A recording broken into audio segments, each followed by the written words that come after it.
एक छोटे से गांव में, जहां आम के बगीचे दूर तक फैले हुए थे, एक 10 साल का लड़का अमित।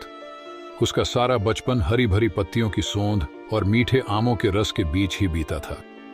लेकिन अमित को अकेलापन सताता था। उसके कोई भाई बहन नहीं थे और गांव के दूसरे बच्चे अक्सर उसके हकलाने का मजाक उड़ाते थे। एक सुबह जब अमित खेतों में घूम रहा था, उसे झाड़ियों के पीछे से एक कांपने की आवाज सुनाई दी।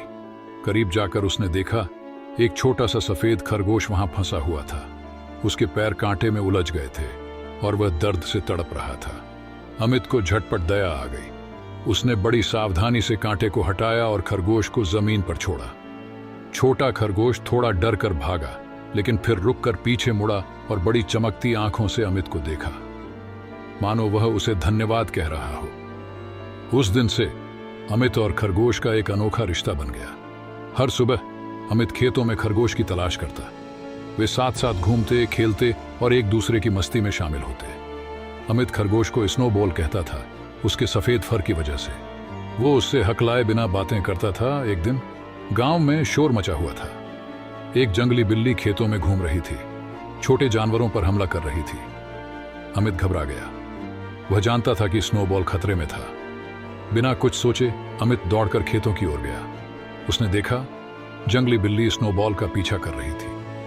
अमित बिल्ली की तरफ चिल्लाया, जोर से पत्थर फेंके।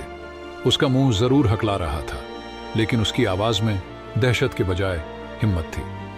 उसकी बहादुरी और आवाज की तेजी से जंगली बिल्ली घबराकर भाग गई। स्नोबॉल डरा हुआ लेकिन सुरक्षित अमित के पास आकर उसके पैरों से सट गया। अमित ने उसे प्यार से सहलाया, आंखों में खुशी के आंसू थे।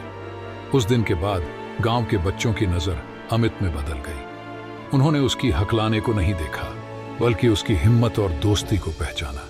अमित अब अकेला नहीं था, उसके पास स्नोबॉल था और गांव के बच्चे जो अब उसके अच्छे दोस्त बन गए थे।